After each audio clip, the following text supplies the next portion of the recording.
Bismillahirrahmanirrahim. Assalamualaikum warahmatullahi wabarakatuh. Alhamdulillah. Wassalatu wassalamu ala rasulillah. Sayyidina Muhammadin. Allahumma salli wa sallim wa barik alaih. Ibni Abdillah wa ala alihi wa sahbihi wa mawalah wa man tabi'ahu ila yaumil qiyamah wa la hawla wa la quwata illa billahi amma ba'd. Rabbi shrah li sadri wa yassir li amri wahlul 'uqdatam min lisani yafqahu qawli. Subhanaka la ilma lana illa ma 'allamtana innaka antal alimul hakim. Hadirin jamaah taklim Masjid Sari Asih yang mudah-mudahan dirahmati oleh Allah Subhanahu wa taala. Amin.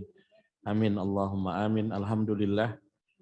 Pada siang hari ini kita bisa sama-sama berkumpul bersilaturahim, bermuajahah, beriktikaf. Mari sama-sama kita niati iktikaf kita ini dengan niatan thalabul ilm. Melanjutkan bahasan taklim kita masih tentang warisan. Kita akan baca teksnya dulu, nanti kita ulangi lagi pembahasan kemarin yang belum tuntas.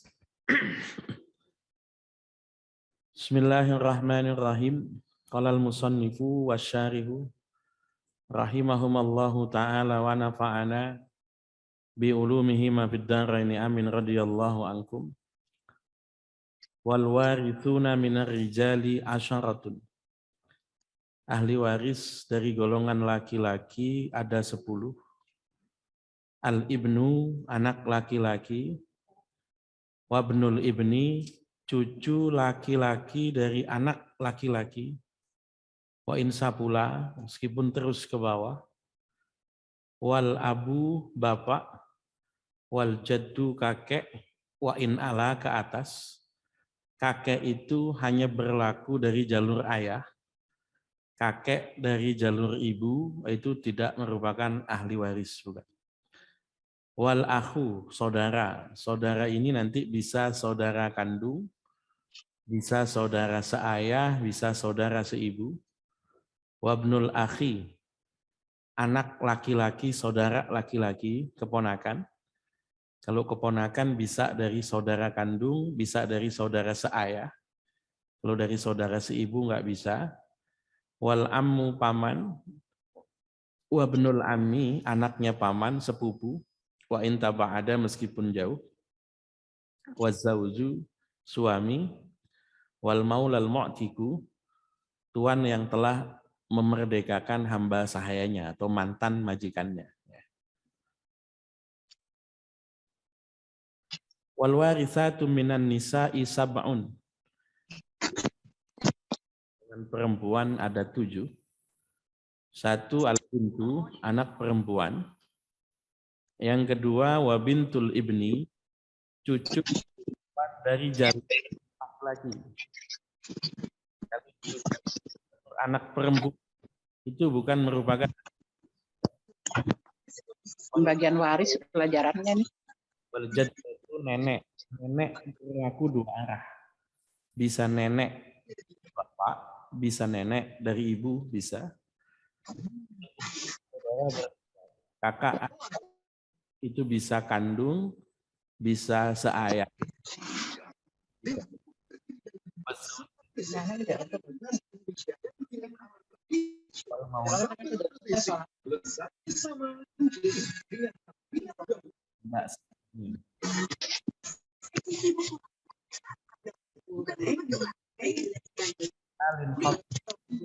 Orang yang tidak berhak warisnya dalam keadaan apapun. Itu ada 1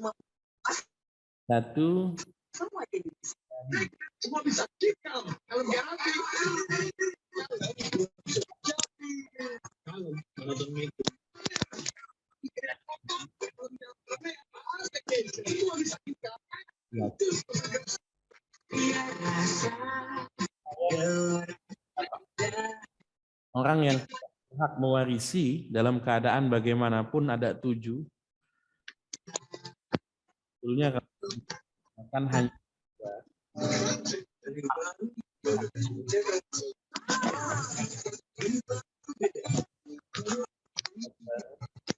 budak yang dikas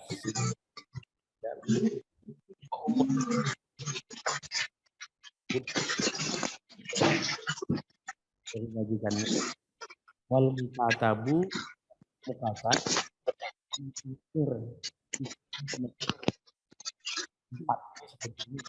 Mas, udah makan ya dia?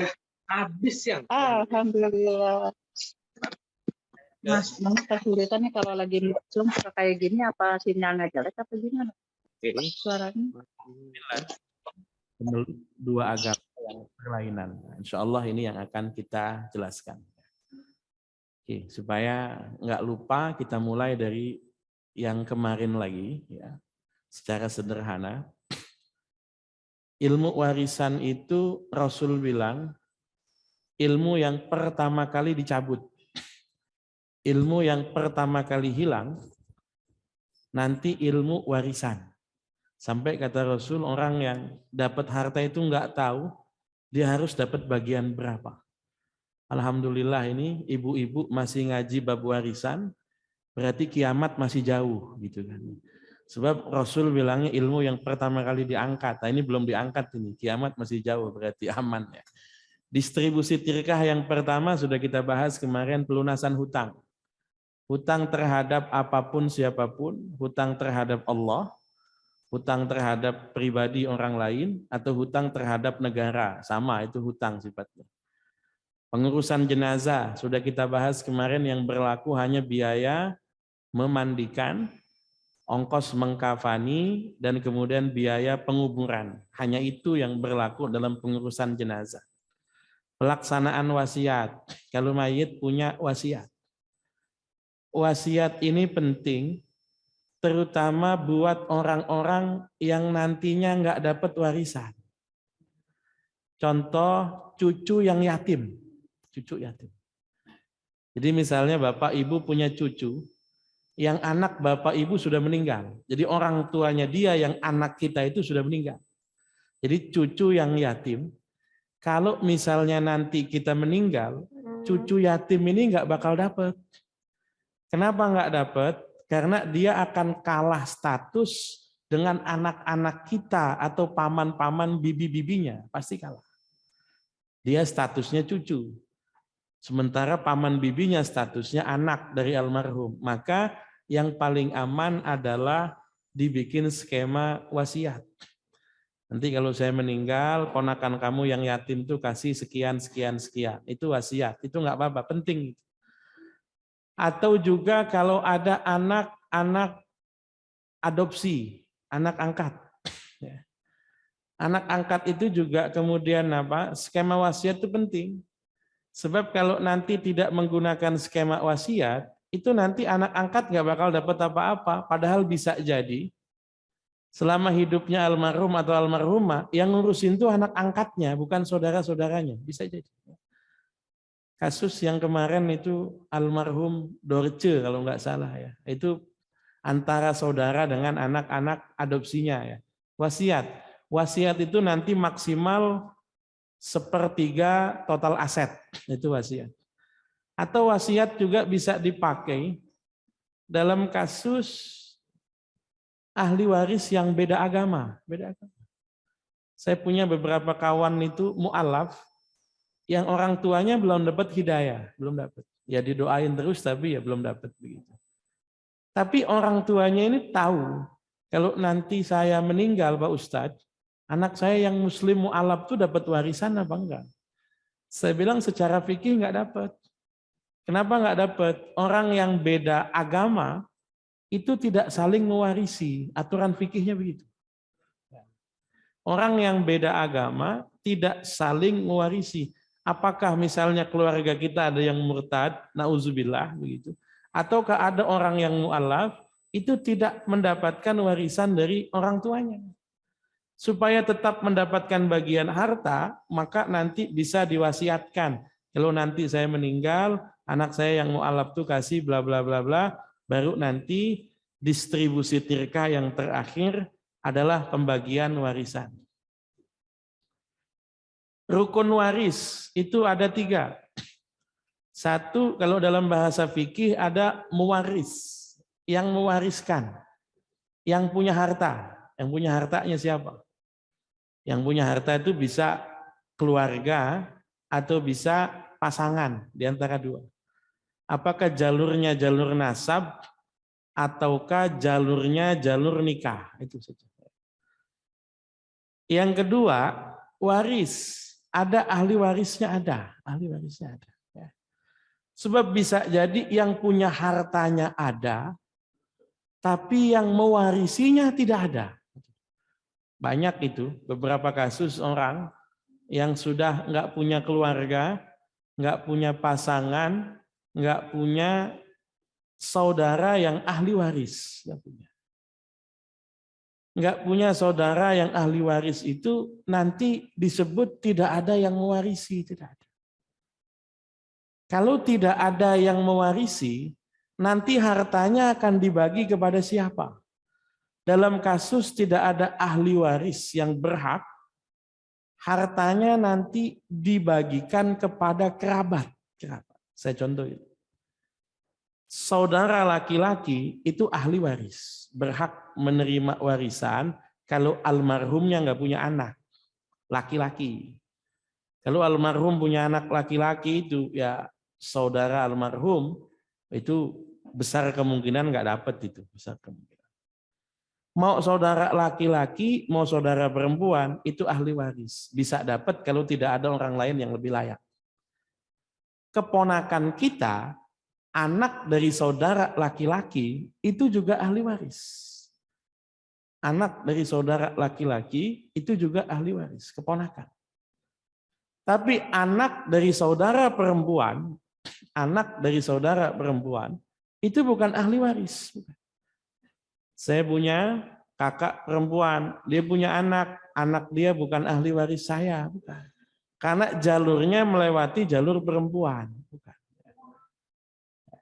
Atau sebaliknya, saya punya keponakan perempuan dari saudara laki-laki, itu juga bukan ahli waris saya, bukan. Saya punya abang saya punya anak perempuan, keponakan saya perempuan itu bukan ahli waris, bukan. Bagaimana kalau ada orang meninggal, yang ada itu cuma keponakan perempuannya? Bagaimana kalau ada orang yang meninggal, yang ada itu cuma keponakan dari jalur perempuan atau keponakan perempuan? Itu bagaimana? Itu nanti disebut mereka bukan ahli waris, tapi disebut zawul arham. Zawul arham itu kerabat yang kalau ahli waris tidak ada, mereka berhak menerima warisan, boleh. Dengan syarat keluarga ahli waris tidak ada. Jadi memang orang tuh nggak punya siapa-siapa lagi, yang ada memang hanya tinggal keponakan dari apa? Dari saudara perempuan atau keponakan perempuan dari saudara laki-laki. Itu kita sebutnya sebagai zaul arham.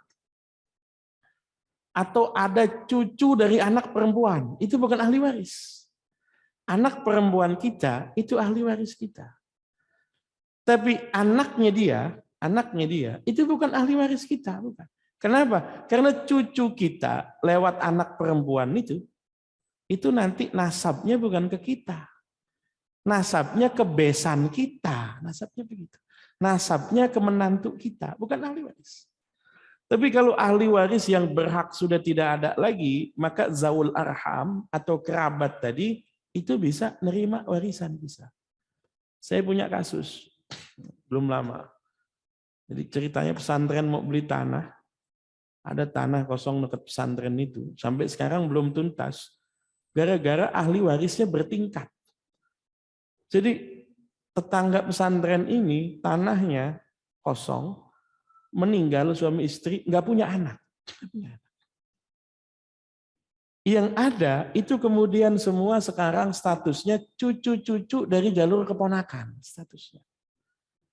Kalaupun dibikin dihitung itu jumlah cucu keponakan yang satu garis itu lebih daripada 34. Kalau aturan hukum semuanya kerabat dan semuanya harus tanda tangan, harus tanda tangan.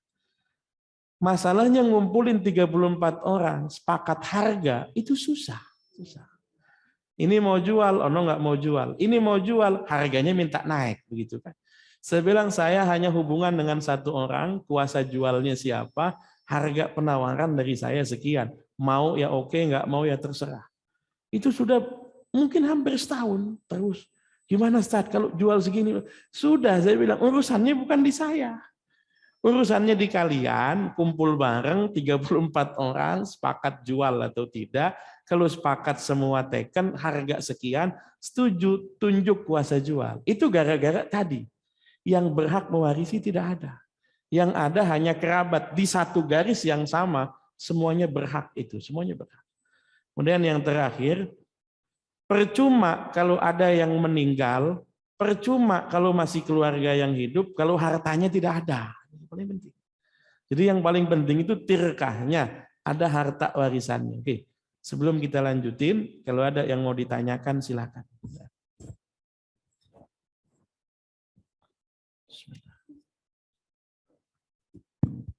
Ada Ibu yang mau bertanya? Silakan. Ustaz mau bertanya. Ya, silakan. Assalamualaikum warahmatullahi wabarakatuh. Waalaikumsalam warahmatullahi wabarakatuh. Ingin tanya Ustaz, kalau Zawul Arham ini pembagiannya sama? Oke. Bagiannya, terima kasih. Zawul Arham itu nanti dia menempati pos yang paling dekat dengan statusnya.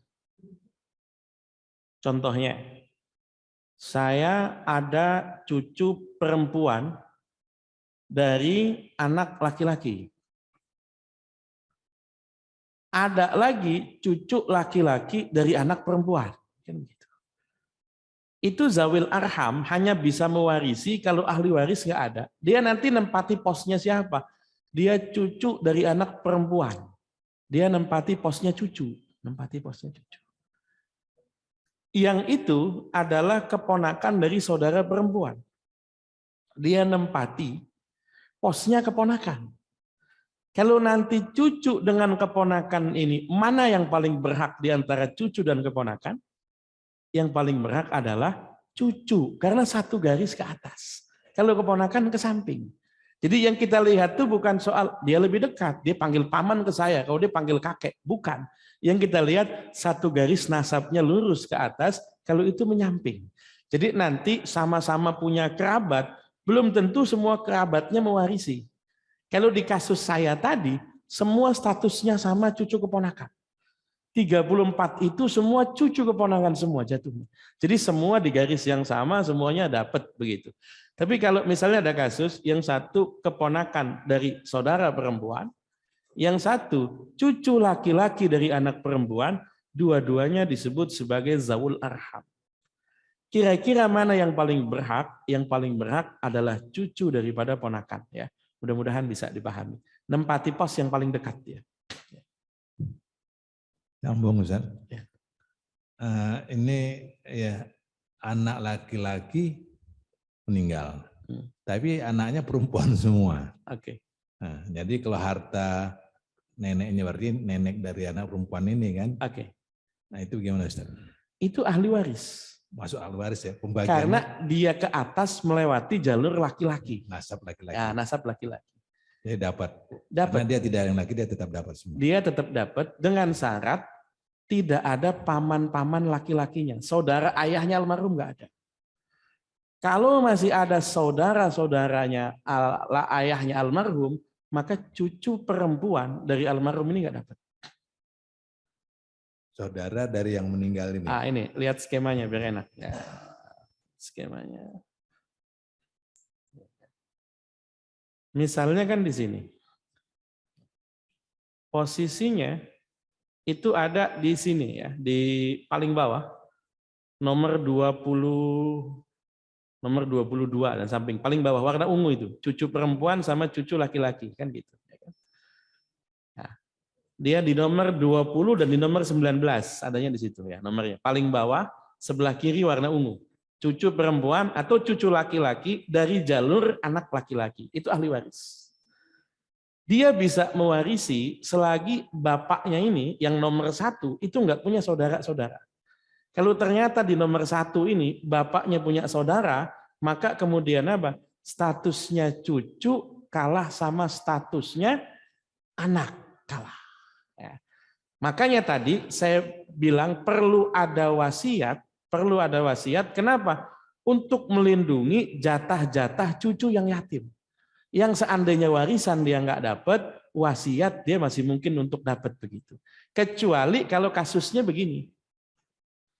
Neneknya meninggal dulu. Ketika neneknya meninggal, bapaknya dia masih hidup. Harta belum dibagi, bapaknya meninggal. Kalau itu jelas dapat, dia dapatnya bukan jatah dia. Dia dapatnya jatah bapaknya yang meninggal. Tapi kalau kasusnya, bapaknya meninggal sebelum neneknya. Maka waktu neneknya meninggal, bapaknya bukan ahli waris. Karena syaratnya nggak dapat. Syaratnya kan nyata hidupnya ahli waris. Kan gitu. Nah, langkah yang bisa didapat apa? Apakah neneknya ini punya anak laki-laki atau saudara bapaknya almarhum, ada nggak yang laki-laki? Kalau ada saudara bapaknya yang almarhum laki-laki, ada cucu-cucu perempuan dari almarhum, cucu anak perempuan dari almarhum atau cucu dari nenek yang meninggal ini nggak bakal dapat. Ya. Tapi kalau misalnya nenek ini hanya punya anak perempuan, anak laki-laki cuma 1 yang meninggal ini, itu nanti cucu perempuan masih dapat bagian 1/6 bersama dari total aset warisan begitu ya. Maka yang paling aman kasusnya kalau dia sudah yatim sebelum kematian neneknya, skema yang kita bagi bukan warisan tapi wasiat begitu ya. Mudah-mudahan bisa dipahami. Makasih Ustaz. Ya, sama-sama ya.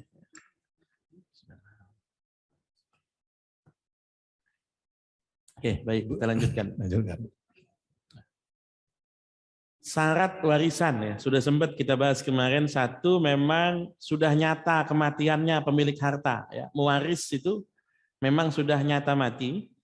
Baik mati kematian secara medis klinis disaksikan orang banyak atau kematian berdasarkan putusan pengadilan. Sudah sempat kita bahas pada minggu yang lalu dalam kasus misalnya kecelakaan yang korbannya tidak berhasil ditemukan. Kita nggak bisa ngomong dia mati atau tidak, nggak bisa ngomong. Tapi pengadilan akan memutuskan bahwa korban itu dinyatakan meninggal dunia, mendapatkan asuransi perjalanan, dapat itu. Itu belum jelas kematiannya, secara fisik belum jelas, tapi putusan pengadilan itu dianggap sama, dianggap bisa menyatakan kematiannya pemilik harta. Yang kedua, nyata hidupnya ahli waris. Sama seperti kasus yang tadi, yang sering kali terjadi tadi. Status cucu yang yatim. Tadi kan begitu.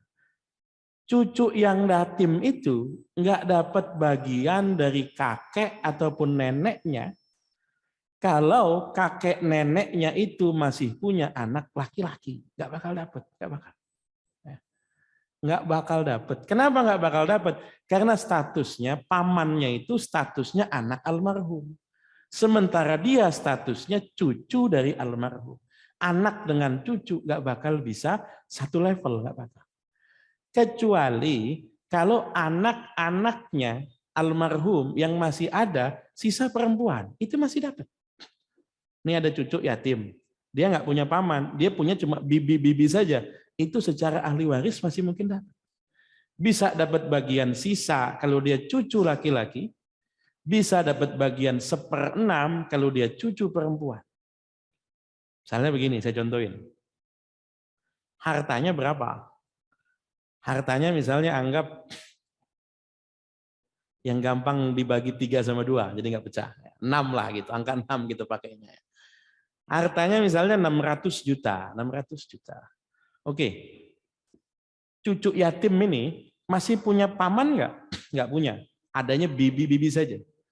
Bibinya 1 atau 2, ini pengaruh. Bibinya 1 orang saja. Jadi dulu almarhum ayahnya 2 orang bersaudara dengan bibinya, aman. Itu nanti bibinya atau anak perempuannya almarhum dapat bagian separuh. Jadi kalau hartanya berapa? Hartanya ada 600, dia dapat 300. Cucu perempuan ini dapat bagian 1/6. 100 juta. Kalau dia satu ya 100, kalau dia banyak ya 100 bersama. Kan begitu. Ya, 100 bersama. Nah, 100 misalnya dia jumlahnya 4 orang, ya berarti masing-masing 25 juta. Statusnya sebagai cucu dia dapat 1/6. Kalau dia cucunya cucu laki-laki, itu nanti dapatnya sisa. Bibiknya ambil berapa? Bibiknya ambil 300 juta. Sisanya berapa? Sisanya 300. Ya dia dapat 300. Loh dia kan cucu, meskipun cucu dia laki-laki. Dapatnya sisa. Bibiknya perempuan, separuh itu udah banyak. Karena kalau perempuan masih dinafkahi oleh suaminya. Patokannya begitu. Oke, ternyata bibinya bukan cuma satu. Bibinya ada banyak. Ya, bibinya ada banyak. Anak perempuan, kalau jumlahnya banyak, dapatnya 2/3. Misalnya tadi cucu yang yatim, dia punya bibi misalnya punya bibi 2 orang. Kalau bibinya satu, dapat separuh dari aset warisan. Kalau bibinya 2 orang atau lebih, dapatnya 2/3. Kalau hartanya 600 juta, maka kemudian mereka berdua dapat 200 masing-masing bagi 2. 200 juta, 200 juta, 400 kan. Kalau ternyata bibinya ada 4, ya 400 bagi 4. Kalau bibinya ada 6, ya 400 bagi 6. Patokannya begitu. Dia dapat berapa? Kalau misalnya dia laki-laki, dia dapat sisa. Bibinya sudah ngambil 400, sisanya 200 buat dia. Kalau dia sendirian, 200 buat dia semua. Kalau dia ternyata anaknya almarhum banyak, tinggal dihitung. Apakah laki-laki sama laki-laki, ataukah perempuan sama perempuan. Ternyata laki 1, perempuan 3, misalnya. Perempuan 3. Ya sudah, berarti 5. Maka 200 juta itu nanti kita bagi 5. Cucu yatim perempuan dapat 40, cucu yatim laki-laki dapat 80 juta begitu ya. Mudah-mudahan bisa dipahami.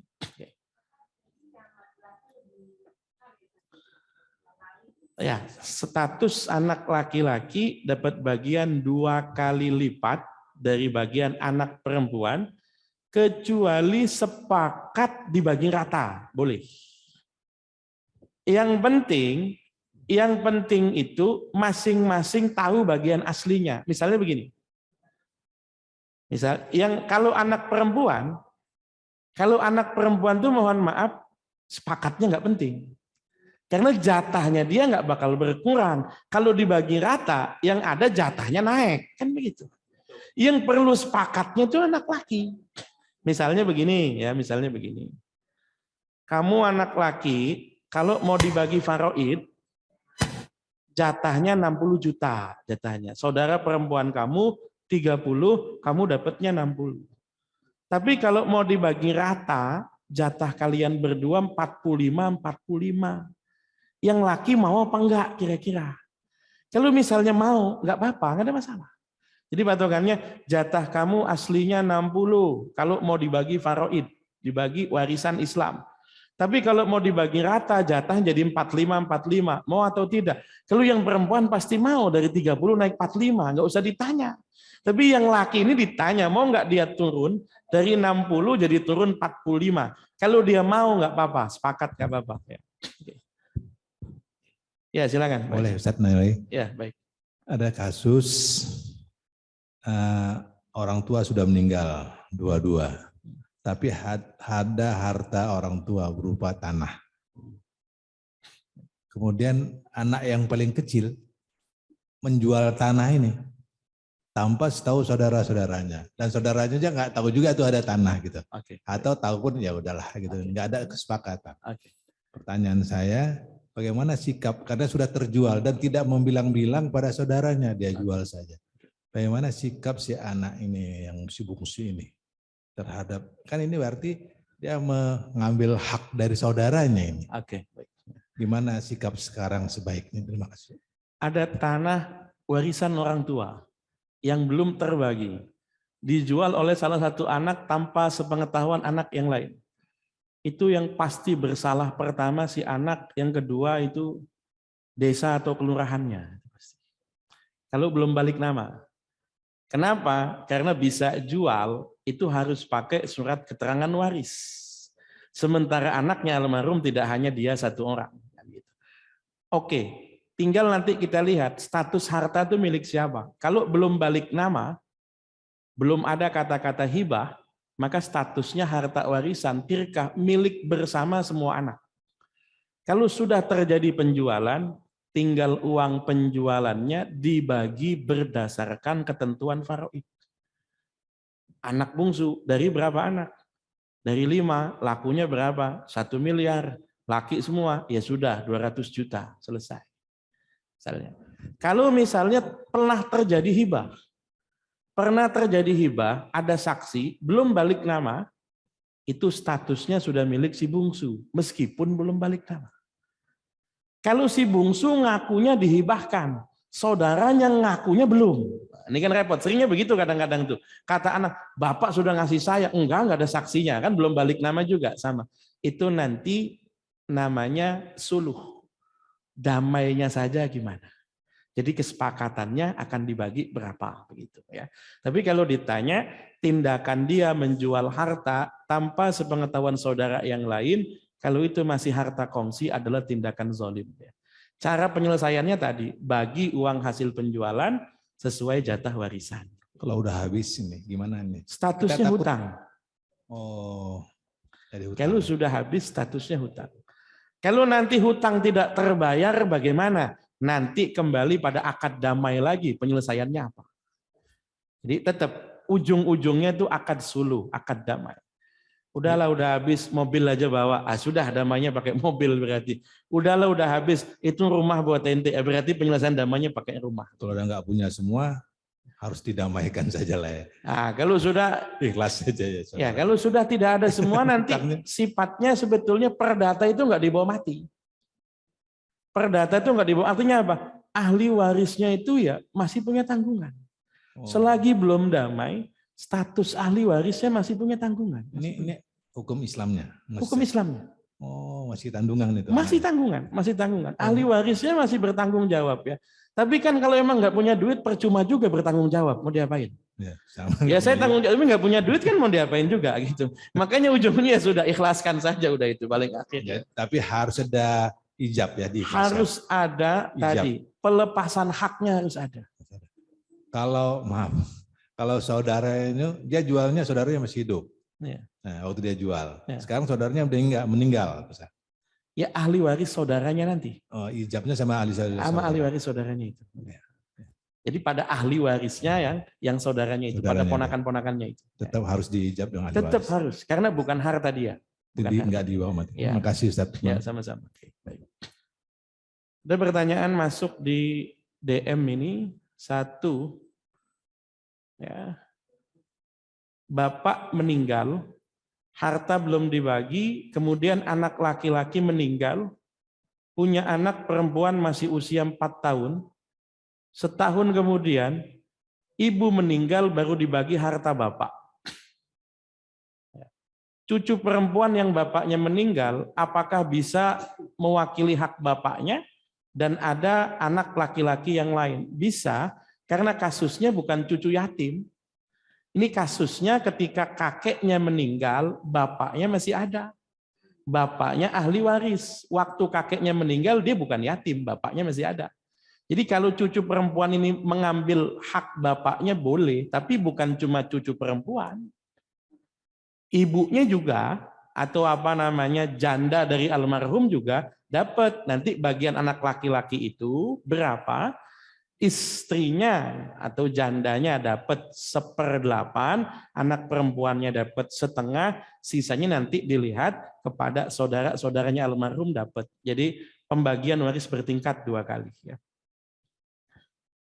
Kalau seorang bapak meninggal, memiliki 4 orang anak laki-laki dan seorang istri, masih ada bapak dan ibunya. Apakah kedua orang tuanya memiliki hak waris juga? Masih. Istri dapat bagian 1/8. bapak dapat bagian 1/6, ibu dapat bagian 1/6, nanti 4 orang anak laki-laki dapat sisa. Ya kita contohin yang gampang di kasus ini misalnya. 4 orang anak laki-laki, seorang istri, bapak dan ibu. Anggap kita pakai uang yang gampang, 600 juta. Istri 1/8, lalu kemudian bapak ibu 1/6. 6 sama 8 ketemunya di berapa? 24. 600 juta dibagi 24. 600 juta dibagi 12 kan berarti berapa? 5 juta ya? 50 juta. 50 berarti 25 juta. 25 juta. Nah, istri dapat 1/8. Jadi 3 kali berapa? 3 kali 25. Istri dapat 75 juta. Istri. Ibu bapak berarti dapat berapa? Ibu bapak 24, 4 berarti dapat 100. 100 bagian bapak, 100 bagian ibu, 75 bagian istri, sisanya berarti masih ada 325 bagi 4. 325 bagi 4, 300 bagi 4, 75. Ya, 25 dibagi 4 berarti berapa? 12,5 juta bagi 2. Berarti 6.500.000. Berarti dapatnya berapa? 71.500.000. Dapatnya segitu. Ya. Jadi sederhana sebetulnya. Dapat semuanya masih. Oke. Ini saya tanya. Ya. Ini kalau yang meninggal orang tuanya masih hidup. Ini anaknya laki-laki meninggal. Dan dia anaknya perempuan ya ini. Okay. Ya. Kasusnya dia anak laki-laki yang tertua. Ya. Ada anak perempuan 5. Meninggal, orang tuanya masih ada. Nah, itu pembagian ini kenapa? Hartanya kan ada peninggalan rumah, peninggalan tanah. Sama. Jadi kalau itu orang kan belum dijual, dibagi itu dihitung dulu. Gitu. Dihitung dulu. Oh enggak menjadi anaknya itu langsung. Tidak. Jadi orang tua, bapak dan ibu, kalau hitung-hitungan lebih berhak daripada istri dan anak. Oh. Karena sekian lama orang tua ngurusin dia nggak pernah digaji. Nggak pernah. Kalau anak itu kan, kalau anak itu dari kecil almarhum sudah keluar biaya. Kalau istri dari menikah, almarhum sudah keluar biaya. Sudah. Tapi kalau orang tua, dari zaman dulu itu ya belum pernah mungkin dia bisa balas jasa orang tua. Selagi masih ada orang tua itu masih dapat. Jadi harus dihitung hartanya yang harus dihitung dulu. Harus dihitung dulu. Walaupun belum dijual dihitung. Walaupun belum dijual dihitung, nanti kan bisa diestimasi. Nah, misalnya begini, hartanya rumah itu dihitung 600. Kalau dihargai berapa? Misalnya 600 juta. Misalnya 600 juta. Kemudian lagi perhiasan emas berapa? Tabungannya berapa? Kepemilikan kendaraan bermotor berapa? Diestimasi semua totalnya berapa? Nanti kalau misalnya dapat bagian 1/4, ya 1/4 misalnya dapat bagian misalnya mohon maaf 250 juta. Itu kira-kira kalau dari perhiasan doang dapatnya berapa? Kalau dari kendaraan dapatnya berapa? Estimasi saja, nggak ada masalah. Yang paling penting dihitung semuanya. Terus dibagi. Dibagi. Orang tua 1/6, 2 orang. Kalau tidak punya anak, orang tua ibu dapat 1/3, bapak dapat sisa. Tapi kalau punya anak, masing-masing dapat 1/6. Ya, jadi 5 kan anaknya perempuan. 5 anaknya perempuan. 1/6 itu untuk bapak ibu. Enggak, 1/6 bapak, 1/6 ibu. Jadi 1/3 itu orang tua. 1/3. 1/3 orang tua. Jadi 1/6 bagiannya bapak, 1/6 bagiannya ibu. Oh, kalau bapak udah meninggal itu berarti ibunya aja yang dapat. Ibunya dapat 1/6 tetap. Enggak lantas dia gantiin punya bapaknya, enggak ya. Jadi dia dapat 1/6 gitu. Kecuali kalau dulu anaknya meninggal, bapaknya masih belum meninggal, belum dibagi. Ya, sekarang gitu. Ini belum dibagi nih. Ini belum dibagi. Belum dibagi. Ibunya udah meninggal. Ibunya meninggal kan nanti punya ahli waris juga. Enggak, maksudnya harta ini tadi. Ya. Kan udah meninggal nih bapaknya. Terus enggak sempat dibagi karena enggak mengerti ini, enggak dibagi nih ibunya ini. Ya. Hak ibunya ada kan baru 1/6. Hak ibunya ada 1/6. Nah, tapi ibunya udah meninggal nih. Bagaimana langkah kita? Saudara waris. Ahli waris dari ibunya. Almarhum kan punya saudara misalnya. Ya, itu yang dibagi ahli waris. Ahli waris dari ibunya itu. Ahli waris. Enggak putus juga itu tetap. Enggak putus. Jadi ahli waris bertingkat itu terus ada, selalu ada. Makasih Ustaz. Ya, sama-sama. Sebab selama ini Ustaz kalau dianggap gitu dianggap selesai aja, nggak dibagi gitu. Kalau Tidak. Nah, tapi harus dibagi ya. Ya, saya contohkan seperti ini. Misalnya, ada bapak meninggal, punya anak 5. Belum sempat harta bapaknya dibagi, dalam masa setahun, anak sulung meninggal. Kan gitu. Loh, jatahnya anak sulung kan ada? Ada. Dibagi kepada siapa? Jatahnya anak sulung dibagi kepada anak istrinya. Kalau anaknya cuma perempuan, saudara-saudaranya juga bisa dapat selaku saudara. Ibunya bisa dapat selaku ibu. Jadi ibu tuh dapat 2. Kemarin dari bapaknya selaku istri, sekarang dari anaknya almarhum selaku ibu, bisa. Jadi ahli waris bertingkat itu bisa ya. Selama ini ya nggak ada. Lurus saja ada dibagi-bagi. Hak itu. Jadi hak itu tetap ada tanggungannya. Ya gimana, Bu Haji? Ya. Anaknya bujangan belum nikah. Anak yang bujangan kan punya saudara. Saudara ahli waris. Oh, anaknya anak tunggal. Dia punya bapak ibu. Bapak ibunya udah meninggal. Oh, dia punya paman. Pamannya udah meninggal. Oh, dia punya sepupu. Kan gitu. Jadi nanti ada skema ahli waris itu siapa saja. Ada. Ya. Ada. Oke, kita lanjut ya. Oke. Sebab warisan. Sebab warisannya ada 3 macam. 1, sebab warisan itu adalah pernikahan. Ya. Pernikahan, orang yang nikah, kemudian salah satu ada yang meninggal, maka yang masih hidup berhak mendapatkan warisan dari yang meninggal. Kalau yang meninggal istri, suami dapat setengah. Kalau almarhumah istrinya tidak punya anak. Baik dengan dia ataupun dengan suami terdahulu. Begitu, ya. Istrinya janda, waktu menikah sudah pernah cerai dengan orang lain, punya anak. Dengan dia nggak punya anak, istrinya meninggal, tetap suami dapat 1/4 karena istrinya punya anak meskipun bukan dari dia. Ya. Jadi kalau almarhumah istrinya punya anak, maka suami yang waktu almarhumah istrinya meninggal ada dalam ikatan perkawinan, dapatnya 1/4. Kalau nggak punya anak, dapatnya setengah. Ya, suami. Tinggal dihitung aja, harta istrinya berapa, separuh itu punya suami. Saya pernah nanganin kasus, itu agak susah waktu itu. Ada salah seorang tokoh, ustazah lah begitu, ya ustazah, punya harta, punya apa, itu menikah lagi. Yang oleh anak-anaknya sebetulnya kurang begitu disetujui. Tapi kan kemudian konsul sama saya bilang, memang kau mau ngurusin ibu, kalau ibunya memang pengen nikah lagi, ya nikah lagi. Nikahlah.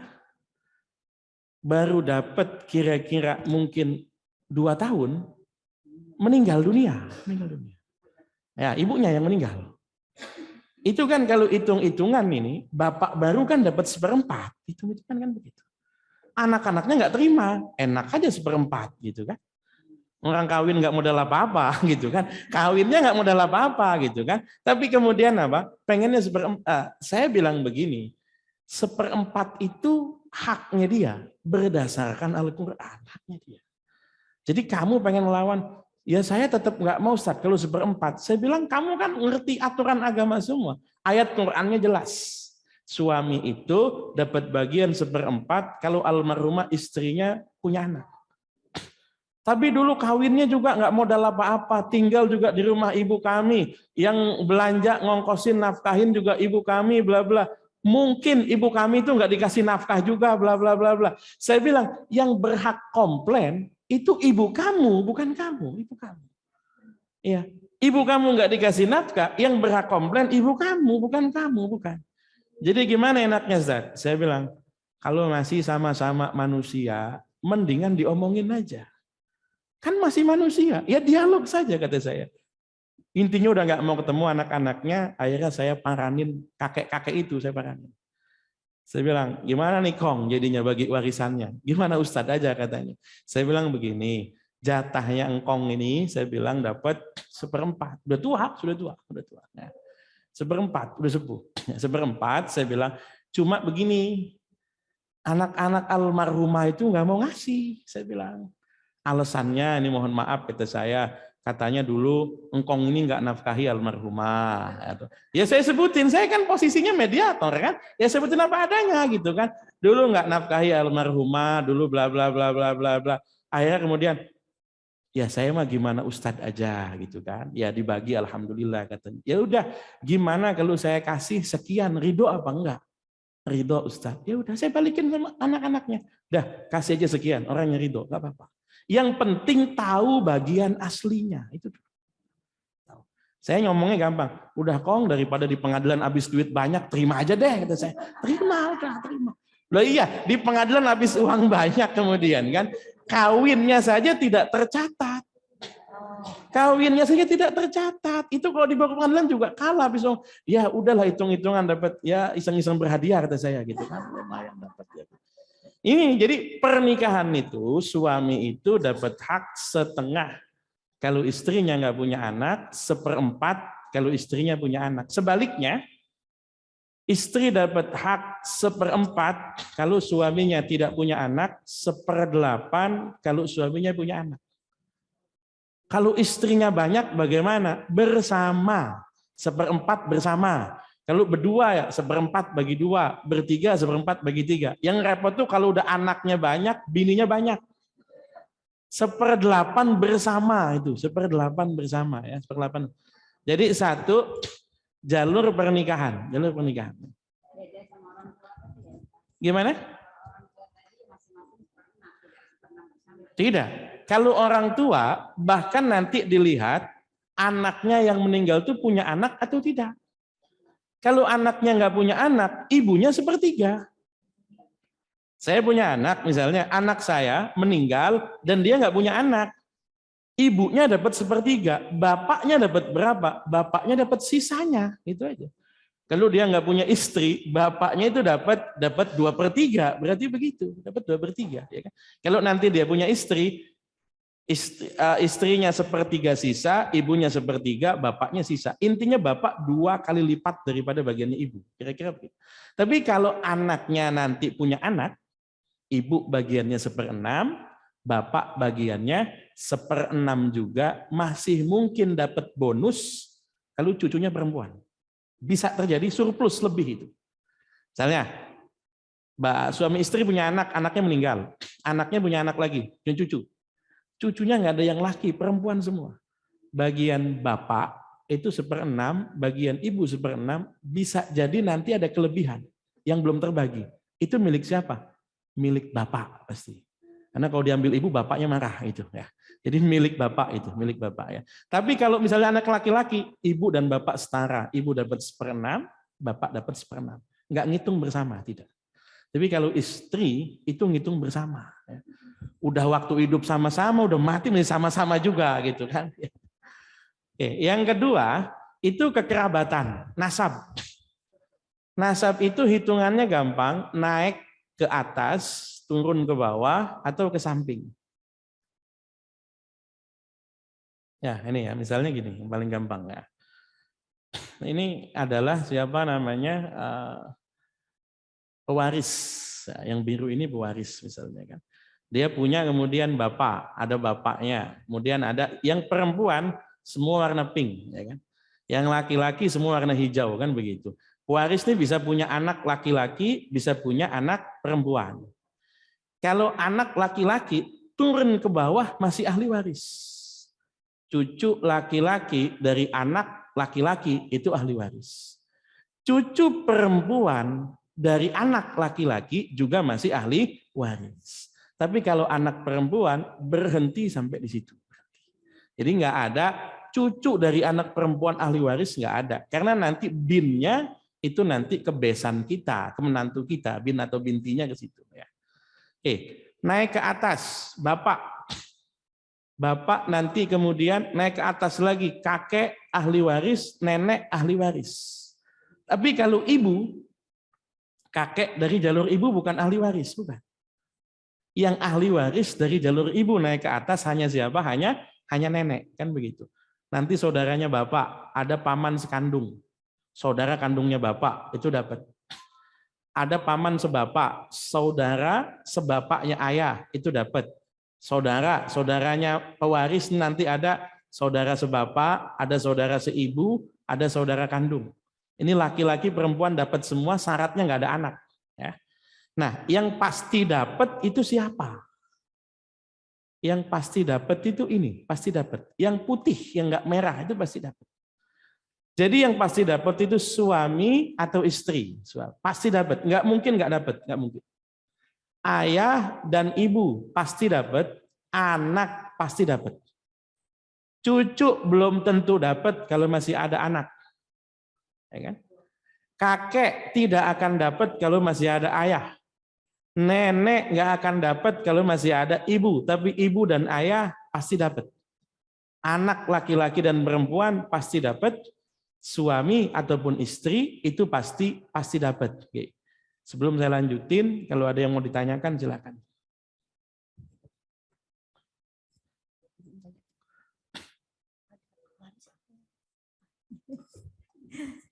Assalamualaikum warahmatullahi wabarakatuh. Waalaikumsalam warahmatullahi wabarakatuh. Kayaknya pusing amat Ustadz mikirin waris.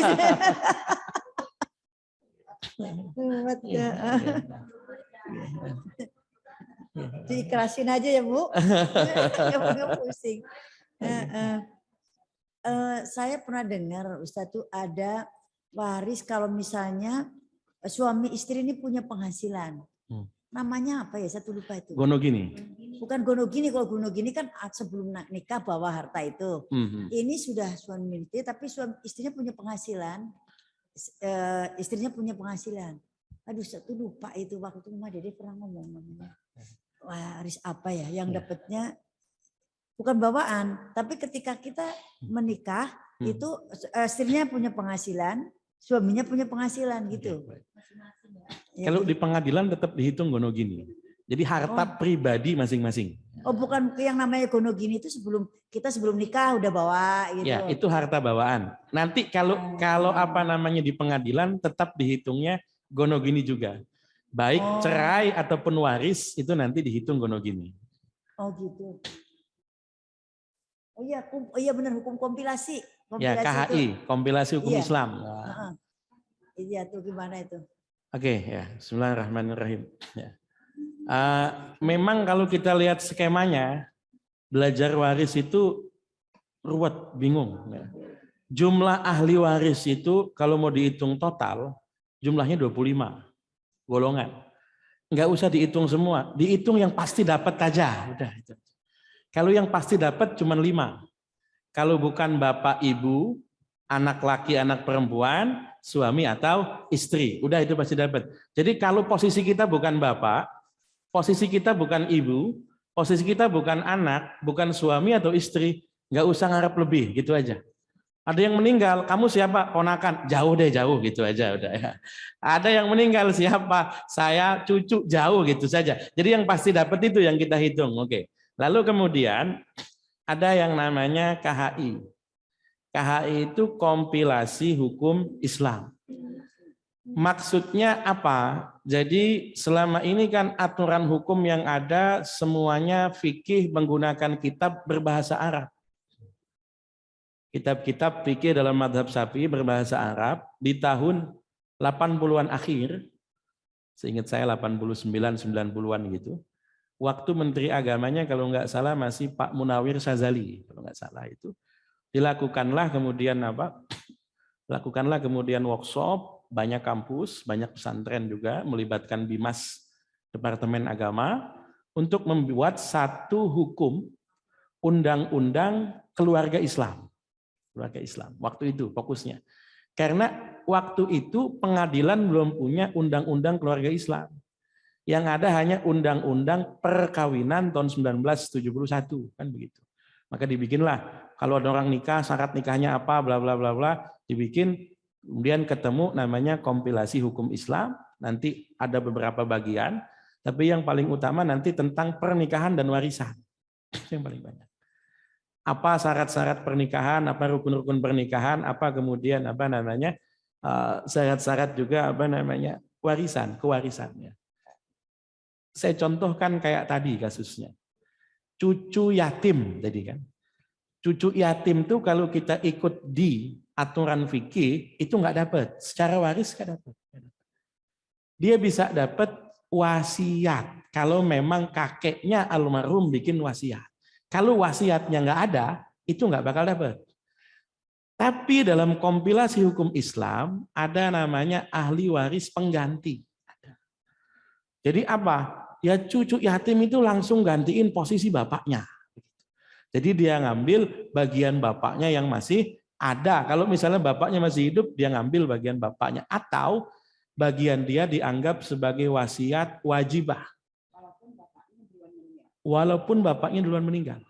Jadi dianggap sebagai wasiat wajibah. Wasiat wajibah itu apa? Wasiat yang harus ada meskipun kakeknya nggak ngomong.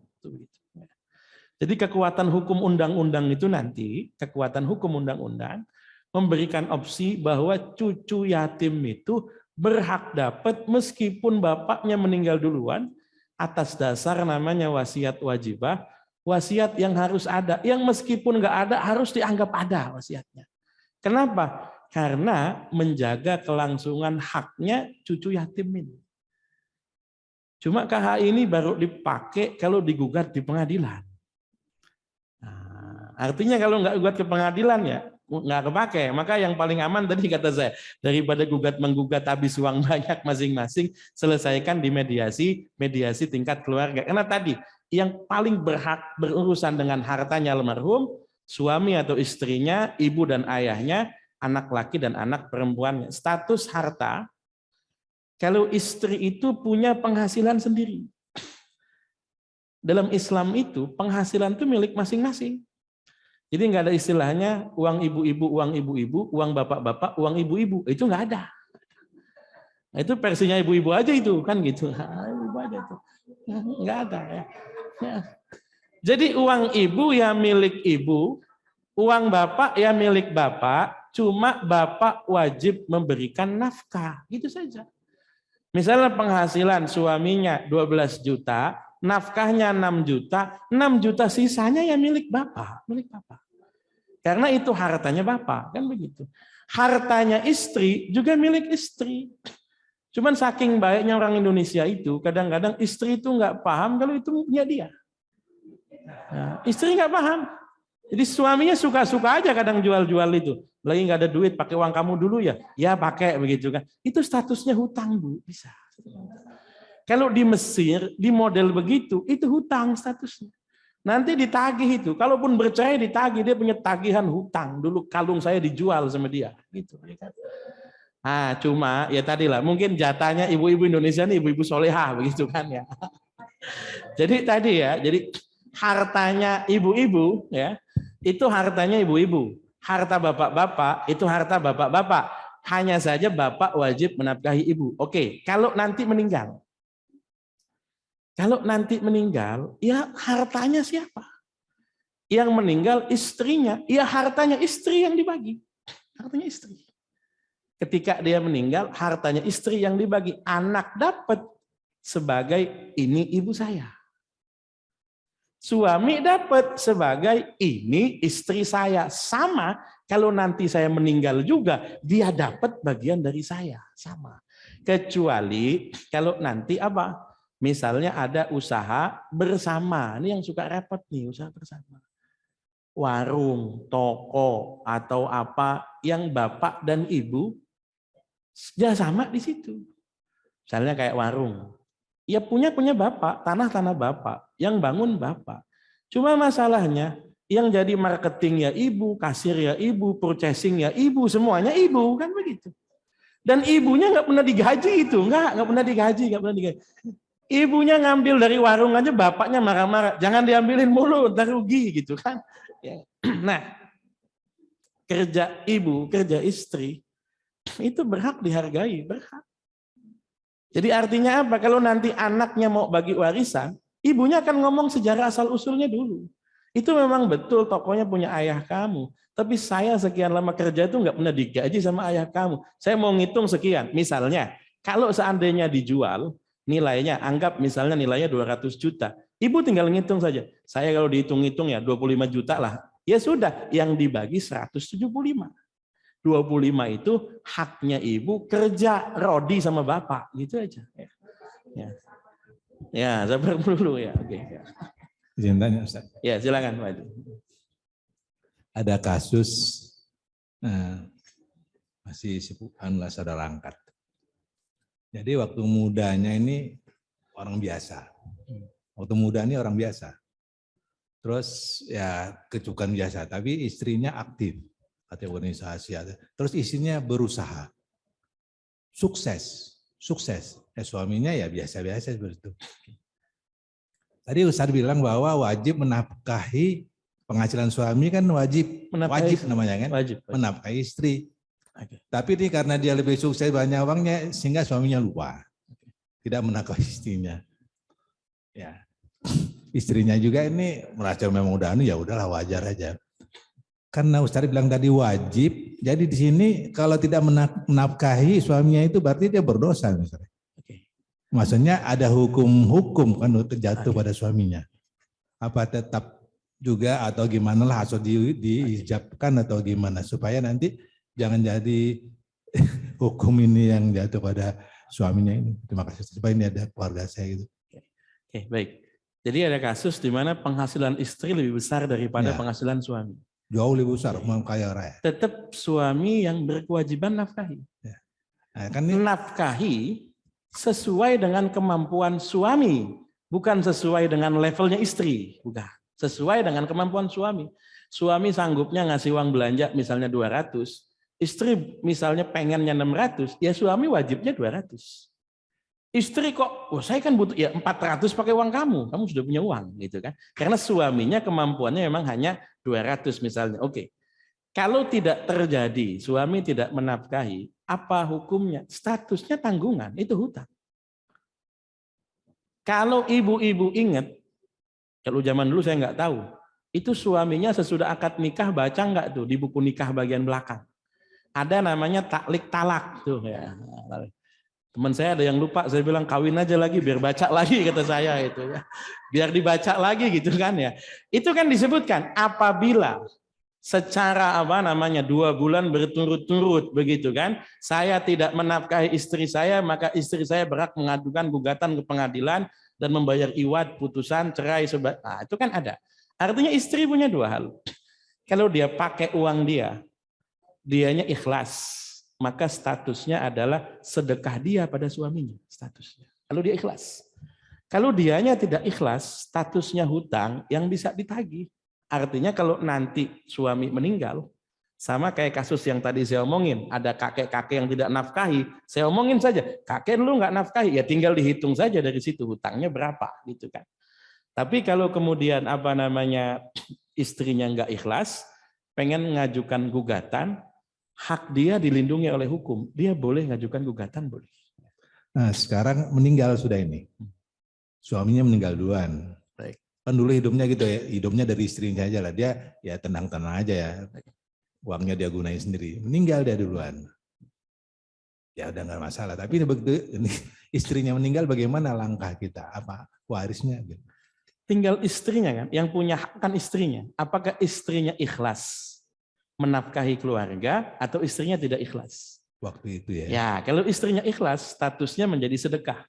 Sedekah dari istri kepada suami, statusnya begitu. Ya, kita nggak tahu ikhlas enggaknya ya. Nah, itu dia. Ikhlasin aja. Makasih Ustaz. Ya, sama-sama.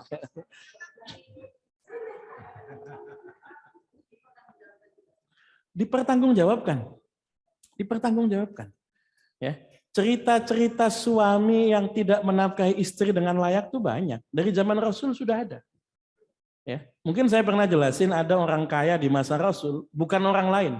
Mertuanya Rasul sendiri, namanya Abu Sufyan. Abu Sufyan itu terkenal konglomerat, kaya, tapi sama istri pelitnya luar biasa. Ya. Istrinya Abu Sufyan itu namanya Hindun. Ketika kumpul bareng dengan Rasul, Rasul kan kemudian bikin baiat. Bikin sumpah janji setia. Kata Rasul, semua kaum muslimat dilarang mencuri. Dia nggak mau ngangkat tangan, dia turunin tangan. Rasul tanya, kamu kenapa kok nggak mau sumpah nggak mencuri? Abu Sufyan tuh pelit.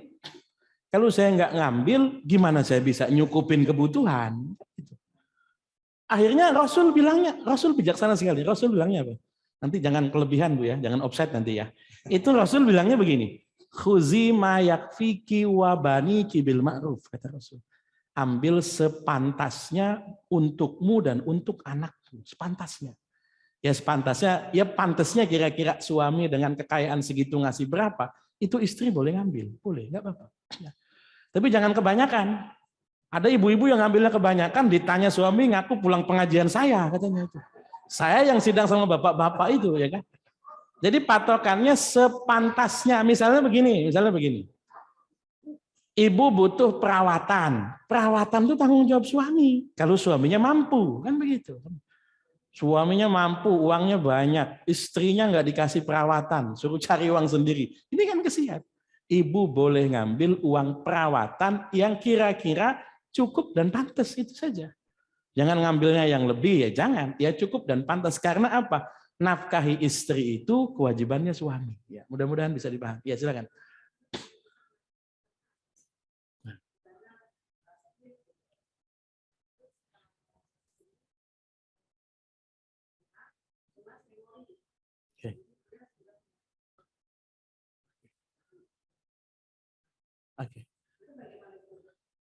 Oke.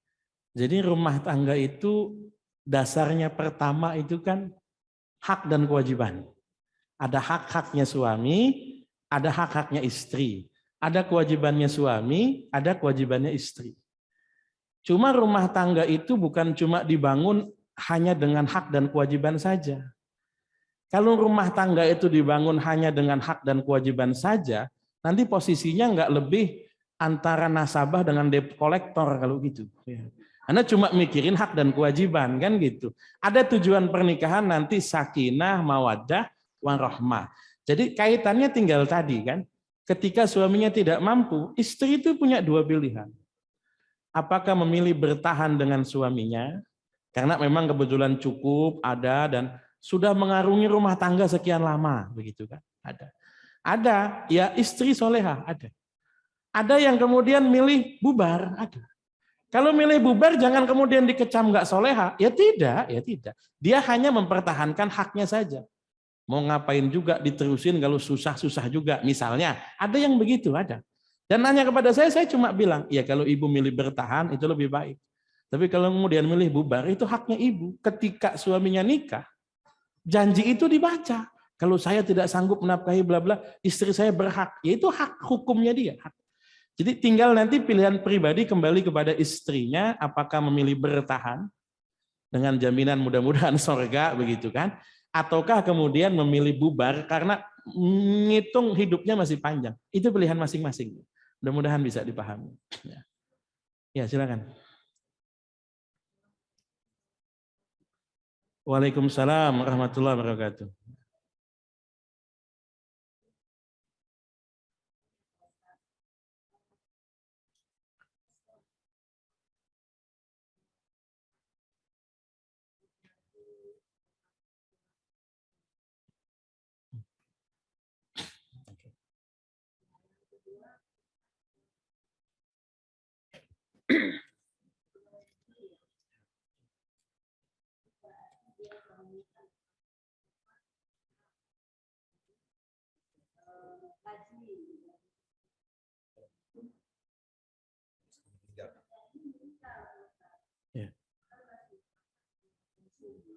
Ya.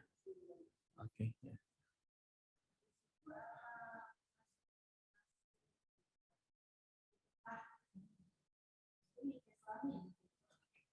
Baik. Bismillahirrahmanirrahim. 1, kenapa anak laki-laki dapat 2 bagian? Alasannya yang paling tepat karena Allah menentukan demikian. Ya, ayatnya begitu. Ya. Tapi itu bukan kewajiban, itu hak. Artinya jangan kemudian anak laki-laki ngomong saya harus dapat 2 bagian. Kalau enggak nanti dosa saya. Bukan. Itu bukan kewajiban, itu hak. Saya berhak dapat 2 kali lipat, tapi saya milih untuk kurang, itu hak namanya. Orang bisa turun dari haknya bisa. Allah bilangnya yusikumullahu fi auladikum lidzakari mislu hadzil unsay. Allah berpesan pada kalian bahwa anak-anak kalian yang laki-laki dapat bagian 2 kali lipat daripada bagian anak perempuan. Ini berkaitan dengan konsep tanggung jawab sebetulnya. Konsep tanggung jawab bagaimana? Satu, laki-laki itu bertanggung jawab menafkahi istri dan anak. Kalaupun laki-laki, anak laki-laki dapat warisan, itu nanti uangnya juga buat anak, keluarga, ataupun buat istrinya. Tapi dipakai buat kawin lagi Ustaz. Loh ya buat istrinya, istri yang lain kan begitu. Kan tetap buat istrinya, tetap buat yang lain kan begitu ya. Tetap buat istri yang lain begitu ya. Jadi kan maksudnya bukan buat dia, bukan. Itu beda kalau kemudian anak perempuan yang dapat itu dia nggak punya kewajiban nafkahi anak, nggak punya. Ya. Meskipun kadang-kadang di Indonesia anak itu lebih sering minta sama emak daripada bapak. Lebih sering minta sama emaknya gitu kan, bukan sama bapaknya begitu kan ya. Nah, jadi karena satu, anak itu laki-laki mikul beban tanggung jawab. Yang kedua, yang berkaitan dengan urusan-urusan kemasyarakatan itu nanti yang laki-laki. Kalau anak itu kemudian bapaknya meninggal, itu yang akan mengurusi pemakamannya, yang akan mengurusi macam-macamnya, yang akan menenangkan ibunya, yang akan menyelesaikan konflik keluarganya, macam-macam itu anak laki-laki biasanya.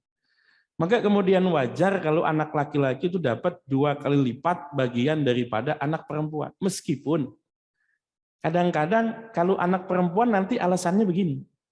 Sering juga ini saya. Ustaz, orang tua tuh waktu sakit, yang nginepin tuh yang perempuan. Yang ngurusin yang perempuan, yang nyebokin yang perempuan. Yang laki-laki tuh ngopi aja di depan katanya, nonton TV, ngopi. Kenapa giliran warisan itu kemudian dapatnya paling banyak? Ya itu kan kasuistik sebetulnya. 1, 2, 3 kejadian begitu, tapi pemanfaatannya uang itu laki-laki bertanggung jawab terhadap anak dan istri. Kalau perempuan tidak. Ya. Mudah-mudahan bisa dipahami. Itu yang pertama. Kemudian yang kedua tadi tentang apa? Oh ya. Misalnya apakah suami dapat ya, hak pensiunnya dapat ya? Buat pasangan atau buat anak biasanya? Oh, pasangan dapat. Kalau anak udah gede-gede. Oh, kalau pasangan masih dapat begitu. Iya. Suami itu berarti berhak karena itu adalah haknya, hak dia, hak waris dia. Karena kalau dibalik, istrinya juga tetap dapat kan begitu. Seandainya yang PNS suaminya dan yang PNS kemudian meninggal, istrinya juga tetap dapat pensiun kan gitu. Meskipun ibu nanti mikirnya, waduh saya meninggal, dia dapat pensiun, dia kawin lagi. Sebetulnya sama. Kalau seandainya suaminya yang PNS, suaminya yang meninggal, istrinya dapat, ya istrinya juga bisa kawin lagi, sama bisa. Sebetulnya kan sama, kasusnya sama. Cuman kita kadang-kadang mikirnya suami dapat warisan dipakai buat seneng-seneng kan gitu. Apakah kemudian itu bagian daripada sedekah? Ya, itu bagian daripada ihsan. Bagian daripada sikap baik orang yang meninggalkan harta warisan. Dalam Al-Qur'an itu ada ayat wal yakhshal ladzina law taraku min khalfihim dzurriyyatan dhi'afan khafu 'alaihim falyattaqullaha wal yaqulu qawlan sadida. Kita punya keinginan baik. Harta kita pengen kita bangun masjid, bangun pondok pesantren, maksimal wasiat 1/3. Kenapa maksimal wasiat 1/3? Meninggalkan anak dalam keadaan cukup itu lebih baik daripada sedekah kita banyak, anak kekurangan. Jadi kalau sampai tadi uang pensiun kita masih tetap dinikmati oleh anak dan pasangan, itu bagian dari ihsan kita, sikap baik kita pada keluarga. Ya, mudah-mudahan bisa dipahami. Ya, silakan.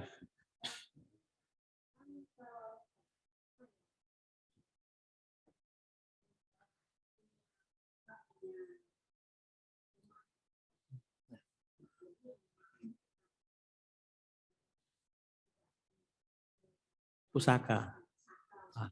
Ya, ya.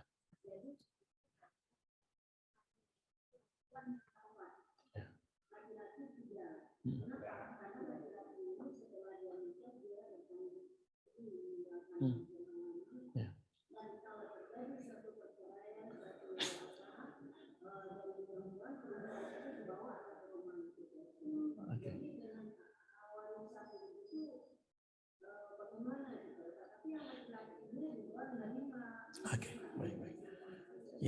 Itu di Minangkabau bukan?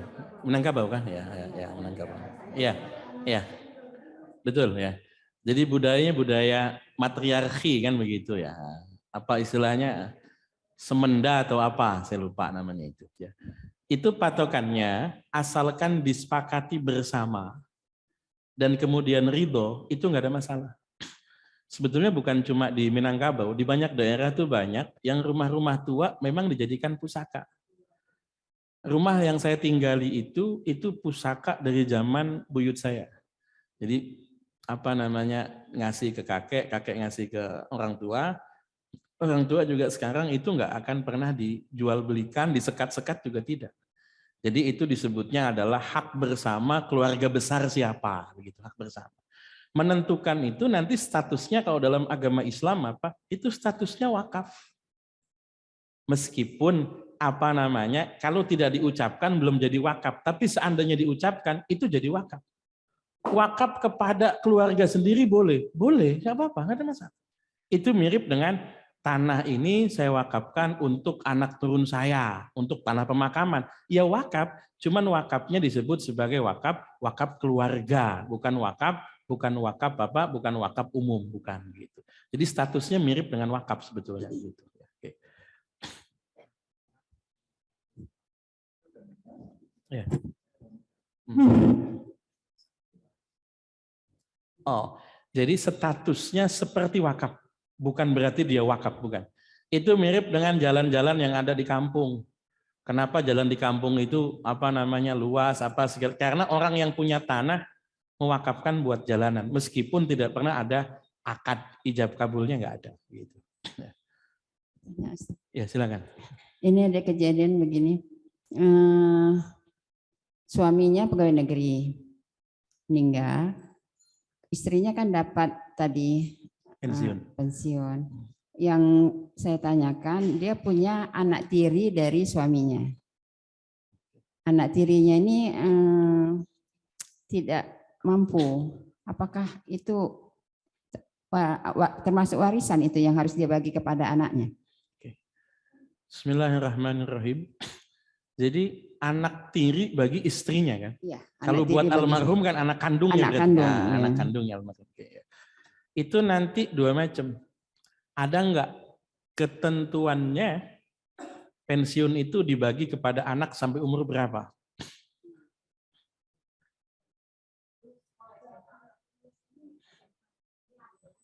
Sampai lulus kuliah.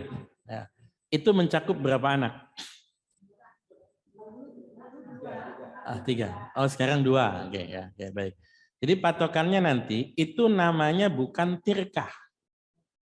Itu namanya hak. Bukan maksudnya bukan harta waris, tapi itu adalah hak waris. Bedanya apa? Kalau harta itu sesuatu yang memang diusahakan oleh almarhum, itu harta namanya dibagi. Tapi kalau hak itu peruntukan kan begitu. Ketika dia itu, apakah kemudian anaknya yang tidak mampu atau kurang mampu itu berhak mendapatkan, dikembalikan kepada ketentuannya. Kalau secara ketentuan itu hanya mencakup istri saja misalnya, maka misalnya istrinya nggak bagi, nggak apa-apa. Ini aturannya memang untuk apa? Untuk pasangan misalnya, kamu masih muda, masih bisa kerja, segala macam. Tapi kalau kemudian dari pasangannya itu, ibu tirinya tuh pengen ngasih, ya nggak apa-apa. Jadi patokannya tinggal apakah ada ketentuannya. Kalau ada ketentuannya, berarti istri tidak memberikan nggak apa-apa. Tapi kalau nggak ada ketentuannya, maka itu dianggap sebagai hak waris, anak juga dapat begitu. Mudah-mudahan bisa dipahami. Terima kasih Ustaz. Ya, oke. Jadi ada seorang pegawai negeri, dia sudah punya anak. Kemudian istrinya meninggal. Kemudian dia kawin lagi dengan istrinya yang lain. Kemudian meninggal. Istri yang kedua ini masih dapat hak dari pensiunnya. Patokannya kalau ada hak semacam itu, kita kembalikan kepada klausulnya, peruntukannya apa? Secara aturannya saja. Kalau di pegawai negeri kan yang berhak itu istri dan anak. Anak sampai umur 23 kelas. Betul. Nah, itu haknya. Ya. Ini meninggal ini istrinya, berarti hak istrinya itu bisa dialihkan secara agama, kita alihkan kepada istri yang kedua. Atau yang meninggal kan istrinya yang pertama meninggal. Istri yang pertama meninggal. Nah, kemudian baru yang suaminya meninggal. Nah, sesudah punya istri lagi. Nah, istri meninggal. Ya, jadi patokannya kan haknya untuk istri. Istri yang kedua itu istri atau bukan? Istri. Tinggal nanti apakah ada peraturan harus pernikahan yang tercatat atau tidak. Kalau ada aturan misalnya pernikahan yang tercatat, ya mau nggak mau dia nggak berhak begitu kan. Tapi kalau misalnya nggak ada aturannya, ya dia berhak berarti. Tercatat dapat ya. Ya. Terima kasih. Kalau tercatat dapat ya.